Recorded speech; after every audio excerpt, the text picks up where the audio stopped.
My name is Amy Sharma. I work for Georgia Tech Research Institute. I am the Assistant Chief Engineer for the Cyber Lab. So what that means I do is I kind of have an overview of our entire cyber research strategy. So that's about 185 people in our lab. And I help guide where we should be doing research in the future and looking 5 and 10 years down the road for our research plans. I did my bachelor's in electrical and biomedical engineering. I have a PhD and I got it from Duke University, and I studied biomedical engineering and nuclear medicine. So I've always really liked science and math, and then in high school I discovered I didn't really want to do biology because there's a lot of wet experiments and dead mice, and it was just like too much for me. And so someone suggested I try computer science, and I really liked it, and it was a lot of fun.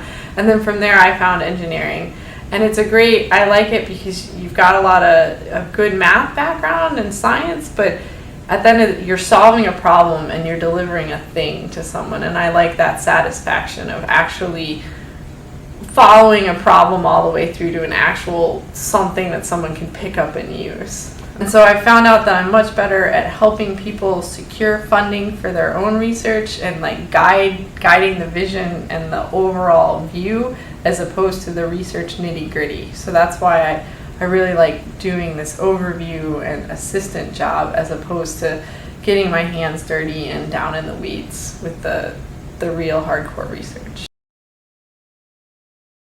The most rewarding part of my career is I work with all of these wonderful, talented, smart people, and I get to hear all their great ideas, and I get to help enable them to go do something really cool because I've found them funding or I've found them a customer, and I can watch them go all the way through from the statement of the problem all the way to an actual deliverable. So now I'm sort of halfway management, and it has to be people, right? Because we're putting together teams and we're putting together working agreements, and people have their own personalities. So the most stressful part is making sure everybody's working well together.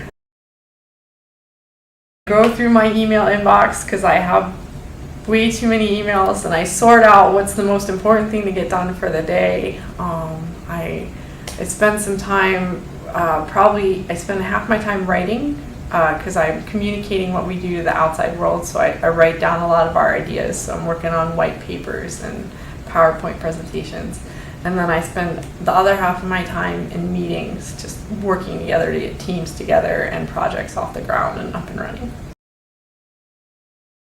When you get to chief engineer level, you should be making at least 6 figures, if not more. Yes, so right now I'm the assistant. Someday I'll be the real one. And then if you look at there's a chief engineer for the entire Navy, and there's usually a chief engineer for major scientific corporations and stuff like that. So there's definitely places to go. Math, science. I took computer science in high school. I thought that was great. And English. Because there is a great need for engineers that can actually write things down and communicate. Halfway, right? Where I work, we don't have required 9 to 5 FaceTime hours. It's pretty easy to flex time in the morning if you need to, or create a slightly different. A lot of people here work staggered schedules. Yes, we need more. Our number one problem in general is staffing. We are hungry for people. There is always a need for better, more technical people.